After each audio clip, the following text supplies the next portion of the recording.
Yo, what's up? This is Jay Dennis, and we're back. We're back with another Ranked and Reviewed. And in case I didn't make it clear already, it is good to be back. I took what was probably, how long has it been? Let me see. We're in the middle of April here. Last video I put out was, a month ago. What was it? It's actually been 5 weeks since my last video.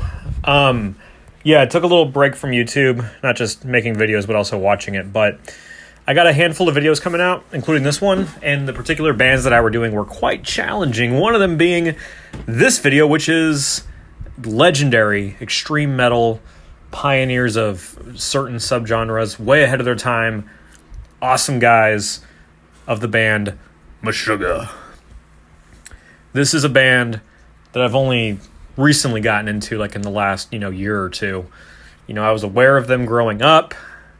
I maybe knew of a song or two coming up in high school. But frankly, kind of like the extreme metal, heavily rhythmic, polyrhythmic, not super catchy unless you learn to appreciate how it's catchy and just not knowing what existed. This stuff was not on my radar. I think when I was a kid, I maybe had like one song from them on my iPod, which I'll get to later. But I got into them during the pandemic. I was listening to a certain album that kind of appealed to me for some reason. I just felt like I was listening to like Fear Factory and Strapping Young Lad and other heavy shit, and I was like, what about Meshuggah? I never really got into those guys, and I found a particular album, which the album cover and the year appealed to me, and I listened to them while I was under the influence of weed, and boy howdy, did I enjoy it. So it was a little bit of a slow burn, no pun intended, but over time I really started to get into them, and then I realized, they have a new album coming out. This was like a couple months ago. I realized, they have a new album coming out, which is why we're doing this video. This is, roughly 2 weeks after their latest album came out. So I've been listening to them pretty hard the past 2 months. They're, how many fucking albums? Fuck it up. 2, 4, 6, 8, 9 albums. And this was a very hard band to rank. In fact, there might have been like 2 3-way ties or some shit. But I think I've got it figured out. Really enjoy this band, and they've been very consistent with their sound, but they have kind of variated a little bit over the years. They've done some different things. They've used different tempos, different speeds, different sounds with their tones. Of course, they eventually added more strings to the guitars. But in the whole span of the discography, they have largely been an extreme metal band. So this was not an easy band to do, but I have a much deeper appreciation for this band now. Pretty much enjoy all their albums, and some were definitely easier to rank than others, but I feel pretty good about it. So without further rambling, let's get the fuck into it. The musicians of this band, the vocalist, the guitarist, the drummers, not a single weak link. And I think they've largely been the same band for almost the entire time. Like little to no lineup changes as far as I know. So I like it when a band stays together for a long time, like Korn and others. Anyway, so let's get into it like I already said. The bottom spot is their first album, Contradictions Collapse, which came out the same year I did. Aside from this, you're probably going to notice that my ranking is actually going to be a little bit different than maybe a lot of other people's. But I noticed a lot of people, including myself, put this album towards the bottom. Now, it's not at the bottom by a whole lot, and I actually do think this is a great album. I don't think Meshuggah has a single weak album. I think they're all at least great, and then there's like 1 or 2 I deem excellent. But Contradictions Collapse was Meshuggah before they were Meshuggah. In the late 80s, early 90s, they were much more of a technical thrash metal band. And what I liked about Contradictions Collapse is, not exactly earth-shattering revelations, but when I heard it, I was like, holy shit, this sounds like a continuation of like Master of Puppets or Injustice for All, but with just like slightly different vocals. But yeah, he's not screaming a whole lot in this album. It's more like Anthrax style, crowd chants or gang vocals, and just kind of like that yelly, reverbery James Hetfield sounding sound that's more akin to his particular vocals. But yeah, not all groovy and stuff, but it's a little bit more thrashy. There are songs on here I really enjoy, like Erroneous Manipulation, which very much remind me of like some mid to late 80s Anthrax, which I really enjoy. Just the dun dun dun dun dun dun dun. Like it I think what I read somewhere was, for people who didn't like the Black Album that came out in 91 from Metallica, here's Contradictions Collapse, which is, again, Metechlica. That's kind of the nickname was, if you liked Injustice for All, which who didn't, here's Injustice for All with more technicality, more bass, and slightly different vocals. But, of course, Injustice for All is a masterpiece in its own right. I think this is their weakest album. If you don't like Meshuggah's more extreme stuff, then you would probably deem this. Like, if you're more of a classic thrash metal fan, you'd probably think this is their best album. Another couple great songs are We'll Never See the Day and Greed, but other than that, really nothing mind-blowing. A solid group of good songs, a couple great ones, but, it ultimately comes down to preference. For me, I prefer the heavier shit, and this was just the first step of what was to come. So, bottom spot, Contradictions Collapse, but still very much worth listening to and is a solid album. The next spot, which is only a tiny bit better in my opinion, goes to their 2016 release, Violent Sleep of Reason. Now, this is where I see people rank this album probably higher. I think at the first impression, I thought it sounded pretty solid, but I think Clockwork's got like nominated for like best heavy metal performance or something. I think it's a little overrated. Still solid though, but there's really no songs in this album that get me excited, except for Monstrosity, which is like everybody's favorite song off this album. And then Our Rage Won't Die is pretty cool too. But there's just a couple tracks on here. The title track and Ivory Tower aren't exactly Meshuggah's best songs, but it's a preference. There is some solid guitar work on here. There's some solid vocal work and production values here and there, but there's just no mind-blowing songs. But it is the genre that I perform. It is the version of Meshuggah that I prefer, which is why it ranks higher than Contradictions Collapse. But in terms of like modern day Meshuggah, this is my least favorite album from them. It's only marginally better. Don't really have anything exciting to say. I just like the catchiness and the groove of Monstrosity. It's a cool title, great groove. So that's the number 8 spot, Violent Sleep of Reason. Number 7 goes to Catch 33, which is it might be like a disputed album. People either love it or hate it. As a whole album, as a whole concept, it's pretty solid, and on its own it could probably rank pretty high. But the whole concept of it being basically one continuous song that's broken down into 12 different tracks. So the fact that you can't isolate any track really and listen to the listen to the songs individually makes this album harder to appreciate. Because like the first 3 tracks all sound like the same fucking song, and they're all like a minute and a half long. So just the flow of the album doesn't make sense. People, including myself, also docked points for programmed drums. Why is a rhythmically centered band gonna use programmed drums when they've been successfully using live drums forever? But I don't know. It's an experimental album. And, again, Catch 22, Catch 33, I can assume they knew that they were taking some sort of risk with this one. But there are some solid standout moments. The In Death is Life and Death is Death. Pretty cool back-to-back. And then the 3-way parts of like Shed, Persona Non Grata, which is the best part of the album in my opinion. The album closes on a solid note with the last 3 tracks, Persona Non Grata, Dehumanization, and Some. But this isn't an album that has a lot of replay value in my opinion. You kind of have to sit down or lay down or, drive and listen to the whole thing from front to back. It's hard to isolate tracks, and that kind of just makes it a little bit of a harder album to appreciate and digest, which is kind of just creates an inconvenience, and that's why it sits at the bottom. But again, it's got more solid moments than, say, their other albums, and that's why it sits at the number 7 spot.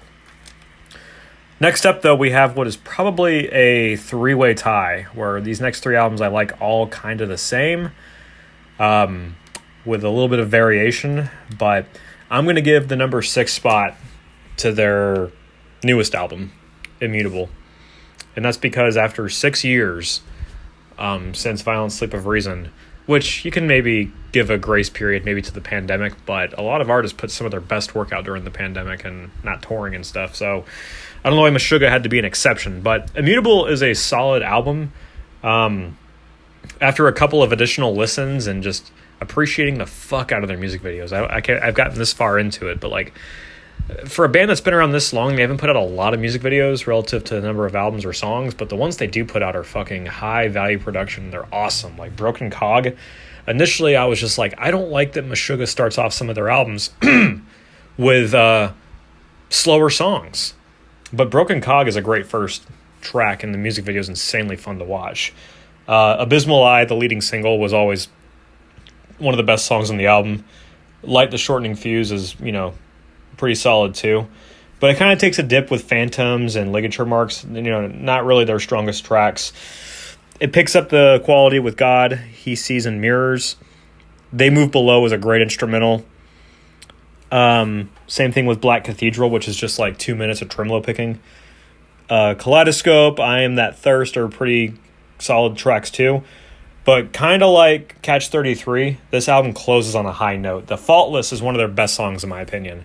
It's got that catchy ass riff with a great high end melody that sounds like really like top tier Meshuggah work that you would hear on some of their better albums. So with Meshuggah, some of the lower ranked albums, to me it's too much boring low end rhythm kind of repetitive shit. I like it when they actually throw in a little bit of spice and they throw in a little bit of like hooks here and there. That's what appeals to me, and that's why for the longest time I didn't listen to them, because I was either ignorant of what they had or what they didn't have. But I just always thought they were just some like chugga chugga band. I like rhythm, melody. Sorry, and I don't like catchiness to the point where I'm just some idiot that just listens to pop music and thinks he's a deep musician type. But as a metalhead who loves heavy shit and can appreciate more complex stuff, I like it to be tied together at times with good melody and some catchy vocals and some catchy everything else. And that's what The Faultless does. That's what Armies of the Preposterous does. And then Past Tense, I believe, kind of a slow ending, if I remember correctly. But Immutable, I think it was their longest album by a little bit, and some people say that it kind of overstayed its welcome, which I kind of agree with. Maybe could have used 1 or 2 less tracks, but out of the 13 tracks, maybe like 5 or 6 of them are awesome to listen to. Great singles, and again, Faultless is just such a banger of a song that I enjoy, and that's why Immutable sits higher than the other albums so far, is because there's more to enjoy, but it doesn't reach the consistency or the enjoyability that these next albums do. All right, next up on this continuation of this basically 3-way tie, at the middle spot at number 5 is Colossal. Colostomy. Aside from the first track and the last track, this album is balls to the wall consistent from tracks 2 through 9. I just think I Am Colossus is such a weak opening track. I think much like Immutable or Violent Sleep of Reason, if I'm not mistaken, it's the slow intro. It's the slow opening track that just kind of doesn't set the tone for the quality that the rest of the album has. But the reason I like Colossal a little bit better than Immutable is this is one of like their best guitar work albums. Like just the riffs in The Demon's Name is Surveillance or Behind the Sun or The Hurt That Finds You First, which is the best song on the album. And then just the fucking doom and the heaviness and the groove and just the despair of Demiurge, which is like the best song on the album, along with The Hurt That Finds You First. And then, like I said, The Last Vigil, kind of just some of Meshuggah's albums close with like just kind of a boring instrumental that's like repetitive. Whatever. If it's part of the album's theme, then I understand why they added it in, but to me it just doesn't accomplish a whole lot. So that's why Colossal is a little bit better than Immutable, is because tracks 2 through 9 are all solid. A lot of great melody, a lot of great dissonance, and great, fast, thrashy guitar work with the second track, The Demon's Name is Surveillance. The if I'm not mistaken, the heavier doom elements of like Do Not Look Down, or it might be Behind the Sun. But yeah, the guitar work is just disgusting, and The Hurt That Finds You First.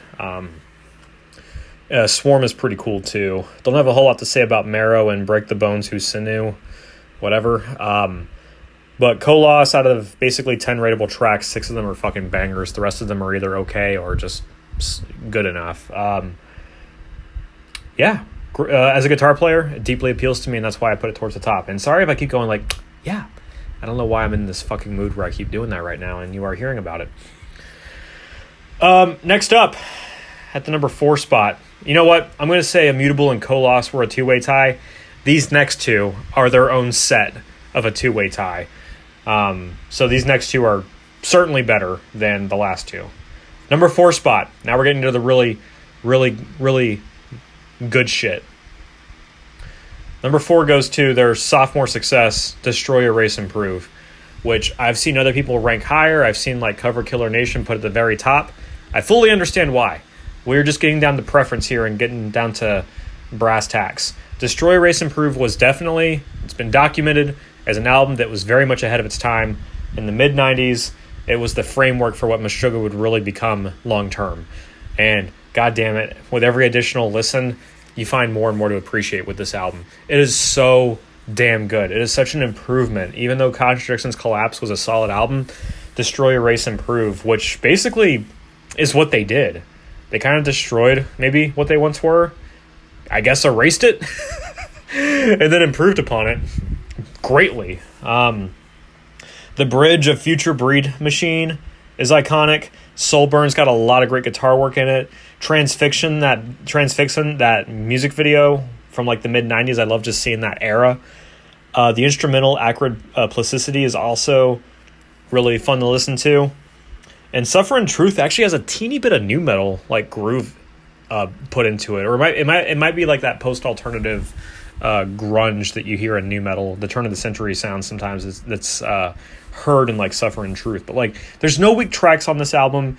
It's very ahead of its time. It's considered one of the most important progressive metal albums of all time, and I fully agree with it. For the year 1995, very much an insanely good album that was very ahead of its time.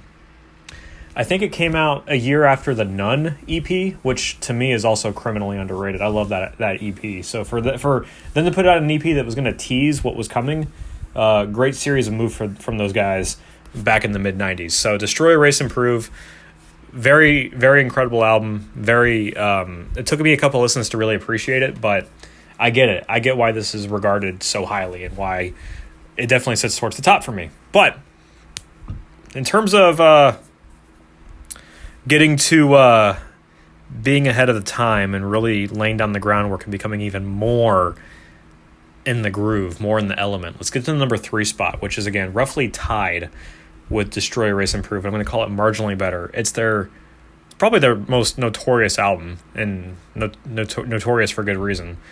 It's their 2002 release, Nothing. This is the godfather of all gent album, if I'm just being shallow. Kind of like some of the nu metal bands, they nu metal godfathers, they don't like just having some subgenre or trend thrown at them.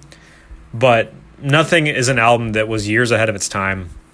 This is the album that I had access to in high school, and I think I had the song Straws Pulled at Random on my iPod, and I would listen to it at times, but I just, maybe wasn't into the vocals so much back then. But Nothing is another album that very much kind of reset what they were doing, slowed things down. And I'm talking about the re-release. I'm talking about the Blue album cover, not the one that was hastily recorded on 7 strings when they're playing in drop F fucking sharp. No, I'm talking about the one where they actually re-recorded it properly with good drums and with properly tuned 8-string guitars. Both versions are fine, but I'm talking about the appropriate version where they actually took the time. For them to go from, A sharp standard on 7 strings down to, I think it's F sharp standard or F standard on an 8-string, down to Nothing. They slowed things down, got a little bit jazzy, got a little genty, even though gent wasn't a thing yet. These guys were like 10 years ahead of the curve. And these guys just put out a nasty fucking album. Put out some of their best songs like Rational Gaze, Perpetual Black Second, Closed Eyes Visuals. The guitar work in Spasm is disgusting. Straws Pulled at Random still holds up. And it's one of those albums, like I said, Obsidian, the closing track, is just kind of just them hitting the same note over and over again. It gets kind of boring, but much like Destroy, Erase, Improve, it's no weak tracks. I think Stanga's a little slow to start, but I understand why it's regarded as like such a highly appreciated song and why it sets the tone for what Nothing is. They really stripped back what they did on the previous album, slowed things down, and really tried something new here. I think it is timeless, it's aged very well, and it sounds incredible. And it's not all slow. Like, again, there is some heavier, faster shit going on with Rational Gaze and Perpetual Black Sound, I think. Anyway, so that's the number 3 spot. It goes to Nothing. Again, most people put this one towards the top. But I want to talk about a criminally underrated album, and basically the album that got me back into them. I wanted to put this one very much at the top, but it's at the number 2 spot, and that is Chaos Sphere. I don't know what it was, but it was late one night. I had an edible. I decided to look up Meshuggah on Spotify, and just that album cover. It just looked like something out of the late 90s, during the turn of the century, extreme metal, and I was like, fuck it, let's listen to it. What's this going to sound like? And the moment I heard Concatenation, whatever the fuck the first track is called, I was stressed. It is literally chaos. I mean, this is such a chaotic, messy, and groovy album. This album is so fucking good. It's so evil. It's so stressful, but it's written so well. And it really encapsulates the sound. And again, this is my bias. This is me preferring the faster, heavier stuff, but also, of course, having a deeper appreciation for like that time period, the late 90s, early 2000s, and stuff like that. So, yeah, this album just gripped me, and it's solid from front to back. It kind of slows down a little bit with the weird like scat, screaming, singing, talking with like exquisite machine of torture, and Elastic is the last 2 tracks, but basically the first 6 tracks are all just bangers. You know, Concatenation, one of the most iconic tracks, New Millennium Cyanide Christ, with that fucking awesome music video, that groove that really showcases how much groovier they were going to get while maintaining that heaviness. Corridor of Chameleons with that fucking breakdown. Like, just the breakdowns that so many hardcore bands and so many metalcore bands went to use years later on a much heavier scale, just really laying down the groundwork, the framework that so many bands would be inspired by. Corridor of Chameleons, Neurotica, great track. Other favorite track is The Mouth Licking What You've Bled. It's just such an intense, in-your-face album that's so well written. And just the theme of it, just the evil undertones that it rots upon you. This is almost their best album. It's probably their heaviest, depending on how you define heavy. If you just like slow, heavy groove, then you'd say Nothing. But if you're talking about speed and just pure chaos, I would probably say this one. But at this point, we're going to get to the number 1 album, which it's a little bit better than Chaos Sphere, but it really did seal the deal. It's fucking Obzen. It's the album that's got like a couple of their biggest singles. It's the album, in my opinion, that's got the most excellent tracks on it. And as a kind of, I guess, more mainstream Meshuggah fan, this is the album that would probably appeal to more people that don't deeply appreciate them right away. Again, I've listened to all their albums, gotten out what I could, and I think Obzen is their best album, and I think it's almost their heaviest one too, but just the polish of it sounds great. It still sounds raw, it still sounds heavy, but the vocals sound the best on this album, in my opinion. He sounds incredible. There's still complexity in the writing, but there's also a groove that you can really bob your head to. There's just the best opening track that they've ever fucking written, which is Combustion. It's just such a nasty song. Electric Red is also great. And then, of course, like, fucking Bleeds on this album. Just that, I think it was Metal Trenches, or the guy that wears that weird skull mask. The way he described the riff, like the ascending, descending, basically primal nature of the riff that just kind of invokes this, like, primal side to you. I'm like, that was just described beautifully. Like, that's why Bleed is such an appealing song. It's like you can actually follow it, you can understand what the fuck they're doing, but there's still complexity to it, and it's just, God, Obzen just really taps into that. It kind of gives every Meshuggah fan what they want. It gives them heavy chaoticness that you would find in Chaosphere, but you also get some groove and some other more modern day stuff that you hear. I don't think you get any thrash though, like Contradictions Collapse. But anyway, title track Obzen is also one of my favorite songs, and then just the last couple tracks, Spiteful Snake, Pineal Gland Optics, solid tracks. My other favorite song, Pravis, a lot of great lead work on there. And then it closes on a solid note with Dancers to a Discordant System. So, I mean, Obzen is just marginally better than Chaosphere, but those top two albums are easily their best. Obzen's just got the most amount of high-quality tracks on there with really no signs of slowing down, and just the singles can't be fucked with. You got Combustion, Bleed, and Obzen. They're all excellent tracks, and that's what really elevated the score up. So, to recap, from least favorite to most favorite, all great albums, though. Contradictions Collapse, Violent Sleep of Reason, Catch 33, Immutable, Colossal, Destroy, Erase, Improve, Nothing, Chaosphere, and their best album is Obzen. Top 10 tracks are Pravis, Demiurge, The Faultless, Mouth Licking What You've Bled, Corridor of Chameleons, Rational Gaze, Bleed, Obzen, New Millennium, Cyanide Christ, and Combustion. It's my first ranking review that I've done in a few weeks, guys, so thanks for listening to this with me as I listen to it, because I like to listen to myself. Let me know what you agree with or disagree with. Let me know how you like the new Immutable album. Was it worth the 6-year wait? I think anything from Meshuggah is a gift.